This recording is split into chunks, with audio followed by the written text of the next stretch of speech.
This time we wanted to win. Everyone was talking about revenge, but as a player you don't think about that. We just wanted to win. We went 2-0 down because of silly defensive mistakes. And that's when we thought, this is going to get tough.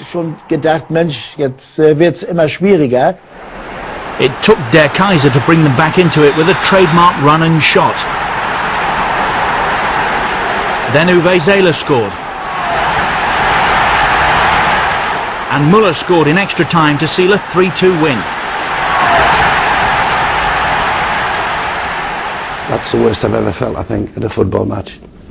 I've never felt as bad at losing as that one, because the game was won. The West Germans had gained their revenge. In the semi-finals, West Germany against Italy produced what was for many one of the best games in the history of the World Cup. Boninsegna gave Italy the lead early on. Then Beckenbauer went on one of his long runs and was taken down brutally. Unfortunately, I couldn't play properly because I dislocated my shoulder. I'd fallen awkwardly onto my shoulder after an Italian foul, and I couldn't give 100%. It was a very one-sided game in the 90 minutes, and then Schnellinger scored the equaliser just before the end, and then it became interesting. The next 30 minutes must have been the most exciting that you could ever see in the history of football. It was as dramatic as half an hour of extra time could get. Müller gave the West Germans the lead. Moments later, Burgnich equalised. Before Riva gave the Italians the lead.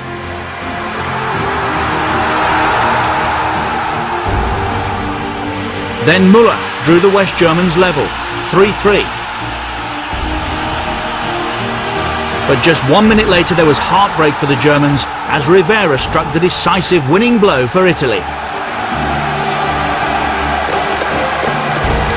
It was a shame that we missed out on the final, but I think we gave them a good fight.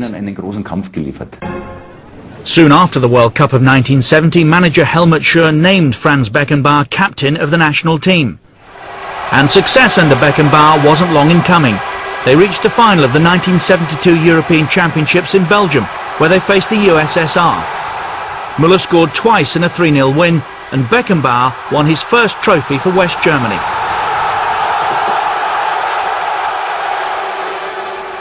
Back then, the West German team was so good. The Russians weren't even in the game. It could have finished 5, 6, 7, or even 8-0.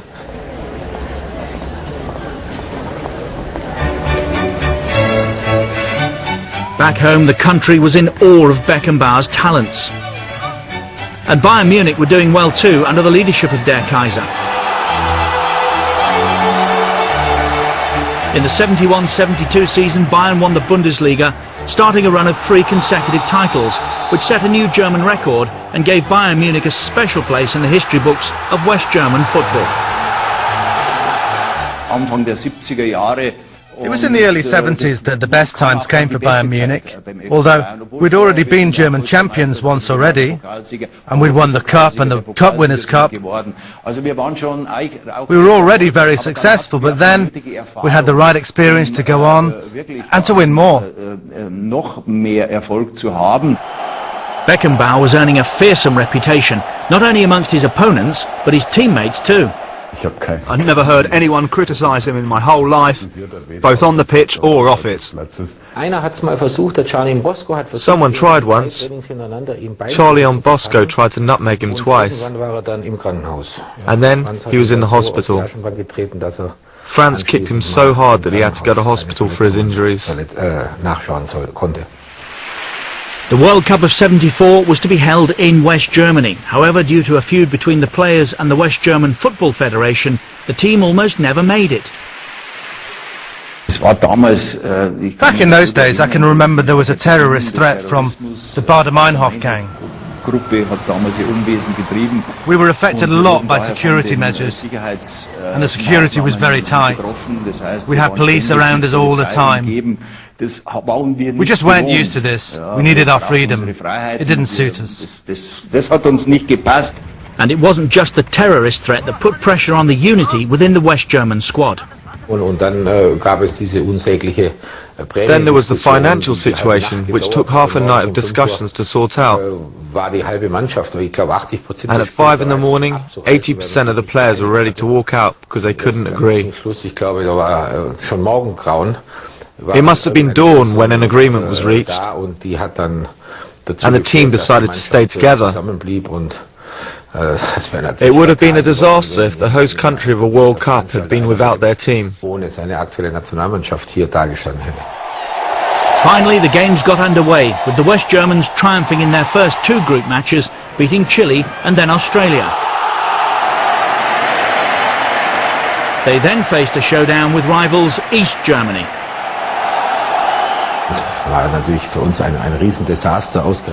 It was a huge disaster, especially against East Germany. It was political back then. The war was still there, and it was one of the first matches between the Bundesrepublik and the DDR, and to lose to them was fatal. After the 1-0 loss to the former East Germany, there was chaos in West Germany, and we all thought we were on a slippery slope. I was the captain, and it was my duty. The captain's armband has a meaning and a value, which is that you're the right-hand man to the coach, and this was the first time that I had to play this role. I was one of the ones who got the blame. The team was rebuilt, France was very angry, and I was one of the ones who was sacrificed in the next game against Yugoslavia. With Beckenbauer effectively taking control away from coach Schön, the West Germans managed to beat Yugoslavia 2-0 in the second group stage. They then put 4 goals past the Swedish in a 6-goal thriller. The final group match was against Poland, with a win needed to reach the final. Gerd Müller popped up for the only goal, and West Germany were through to face the Dutch. The final would be at the Olympic Stadium, the home of Bayern Munich and Beckenbauer. The West German team had grown in confidence thanks to the strong guidance of their captain. We got better with every game, and in the final, we went in on equal terms with the Dutch. They had started the tournament as favourites and played at a very high standard from the beginning. Then, as I said, we were equal going into the final. Another huge test for Captain Beckenbauer awaited. How would the West Germans cope?